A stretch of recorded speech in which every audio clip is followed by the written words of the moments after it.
غروب دیکتاتور و طلوع دموکراسی به سر قدرت آمدن رستم امامعلی به تاجیکستان چیها خواهد آورد؟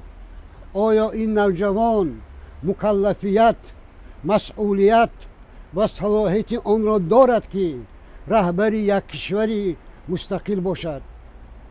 اینجا برلین و من دادا جان اتابولویف. سلام رستم جان، بچم، میخواهم به تو با چند سخن مراجعت کنم. اگر خواهی این را همچون یک مشورت، یک مصلحت قبول کن، اگر نخواهی اختیار به خودت. اما من قرض انسانی و شهروندی خود می شمارم که به تو چند پندی بگویم. یکم، اگر توانی با پدرت صحبت کن و پدرت را باور کنون که تو هنوز برای رهبری یک کشور آماده نیستی. بله، تو جهان را گشتی، تو دنیا را دیدی، اما در این چند ساله که تو وزیر بودی، تو شهردار بودی، تو رئیس پارلمان بودی، من همیشه پیگیری میکردم که این رستم ثانی چه رستمی خواهد بود. اما بدبختانه نه یک سخنگویی، نه یک عمل، نه یک کار یا اقدامی را ندیدم که تشبسکارش تو باشی. تو همیشه مثل سایه پدرت میگردی. البته میراث پدر میتواند که یک ماشین، یک قصر بگذار، یک منزل، یک باغ باشد، اما نه یک کشور. 30 سال ما پدرت را تحمل کردیم، اما تو گمان نکن که با 30 سال دیگر تو را تحمل خواهیم کرد. تو به یک کشور رهبر میشوی که در آنجا دیکتاتوری سیاه‌ترین، دیکتاتوری که به رنگ سیاه نقاشی شده است راهبر میشوی.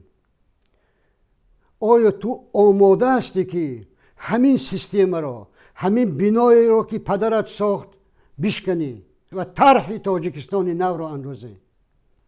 اگر به انتخابات می روی همچون یک نفری که در کوچه های واشنگتن و نیویورک، برلین و وین و شهرهای دیگر گشته است، باید به حق انتخاب مردم ارج گذاری.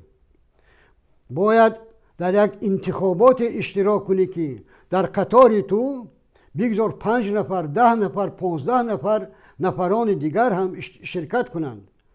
و اگر این انتخابات هم مثل انتخابات های پیشتره پدرت باشد، این باز یک ترسکی برای ملت تاجیک است و بس. رستم جان بچم، بچه که عزیزم، دولتداری کاری آسان نیست. ما در عصر 21 زندگی میکنیم. تو ببین که در تاجیکستان چه ها میگذرد. این بهشتی که برای شما ساختند و برای شما صفت میکنند دوزخ است و مردم خانه‌خیز از آن میگریزند. باز هم میگویم، به خاطر خودت، به خاطر آینده خودت از پیشنهاد پدرت دست کش. بگذار تو پرزیدنت شدی. آیا تو آماده هستی که تاجیکستان را از دنغریزت آزاد کنی؟ زیرا در تمام وظیفه های مسئول تنها نمایندگان دنغره و اطراف دنغره هستند و بس. تو آماده هستی که به تاجران آزادی دهی. تو آماده است که سرمایه ها را، تجارت ها را از دست خواهران و برادران و یزنه های و خویشتبارانت گیری. تو آماده است که زندانیان سیاسی را آزاد کنی. تو آماده هستی که کاری کنی که 2 میلیون مهاجر تاجیکستان به وطن برگردد. رستم جان بچم، من نمیخواهم که به جای پدرت، به گناه های پدرت، به خیانت های پدرت، به جنایت های پدرت تو پاسخگو باشی، تو جواب دهی. ما از آن طایفه نیستیم که نقار پدر رو از پسر گیریم. اما تو اندیشه کن و تو ببین که به کدام دریا پا می نهی، به کدام جنگل به شکار می روی، کدام عقابی را می خواهی در هوا داری. تقدیر تاجیکستان، تقدیر یک کشور، تقدیر یک ملت بدبخت بازیچه نیست که برای پدری تو یک بازی بود و بازی نوبتی برای تو شود. رستم جان بچه‌م، از این فکرت برگرد، به پدرت فهمان که این راه نیست. این راهی که پدرت تو را به آن تیله میکند، این راه به سوی جنایت‌های نو، به سوی خیانت‌های نو است. تو نمیتوانی که این سیستمی را که پدرت ساخته است بشکنی، زیرا ما الکی دیدیم تو شهردار دوشنبه بودی، چی کار کردی؟ همه خانه های تاریخی دوشنبه از بین برده شدند. تو حالا شخص دوم کشور هستی. تو میبینی که در پیش چشمان تو ژورنالیستان همسال تو را زندان میکنند. در پیش چشمان تو در بدخشان مردم بیگناه را میکشند. در پیش چشم تو هر روز ده ها جوانان به خاطر یک لایک، به خاطر یک شهر عذاب و شکنجه میشوند و به زندان میغلطند. تو یک بار در نزد مهاجران بودی، تو یک بار اشک تلخ و شور مهاجری را چشیده ای. برای همین باز هم اندرز من، پند من همین است که به این راه نروی. من گمان داشتم که وقتی که آوازه درباره جایگزینی پدر شدن تو پهن می شود، مردم اعتراض می کنند. اما صدای اعتراض را تنها از زبان چند مخالف شنیدیم و خلاص. بسیاری لیسک ها، تملقکاران دیگر به ستایش تو گذشتند.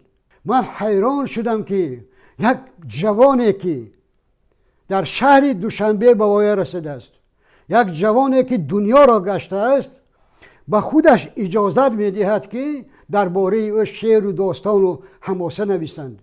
این بسیار فعل بد است. فعل بد دیگر، میدانی که تو در مطبوعات حکومتی چی می نویسند؟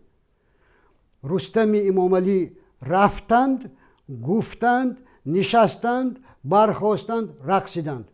از این پیش تنها پدری تو را چنین می نامیدند.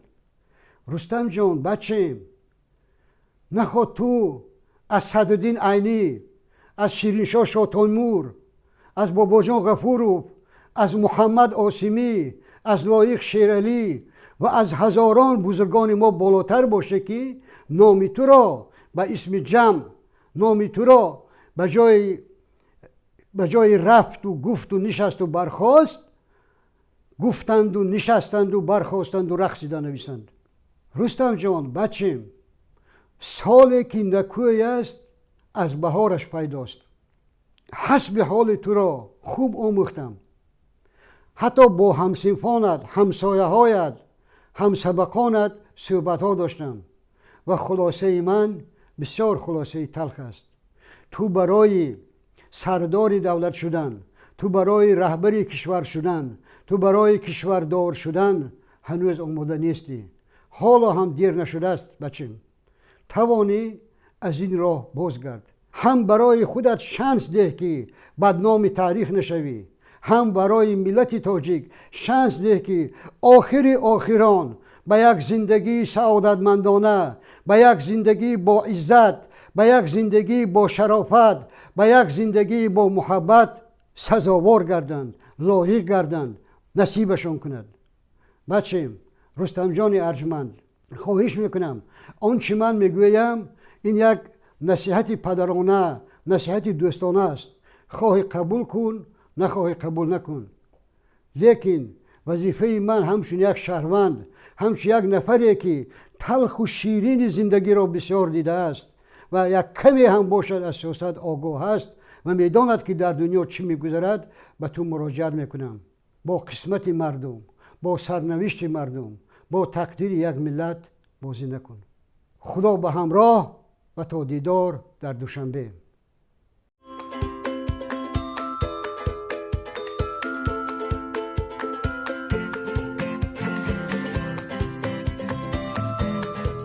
چی قدر سرطلب باش سپارشات نظارت کن تو جوان هستی بین یا جوان هستی من سین سال شما نکنم بعد دایرکتور سوخاز تعیین شدم تو گوشه نیستی تو را یگان کس فشار آورده نمیتواند تو در یگان کس نمیگه این مسئله گرفته این شدی این شدی من برایم تعیین کردم اگر کسی دیگر میشه در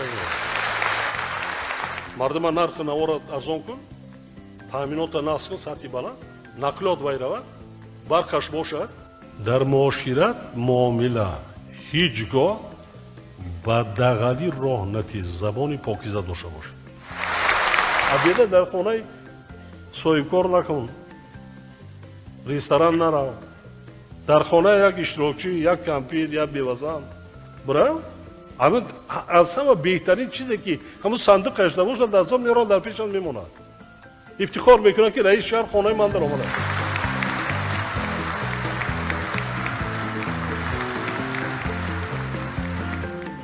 موفقیت تشکر جناب. برای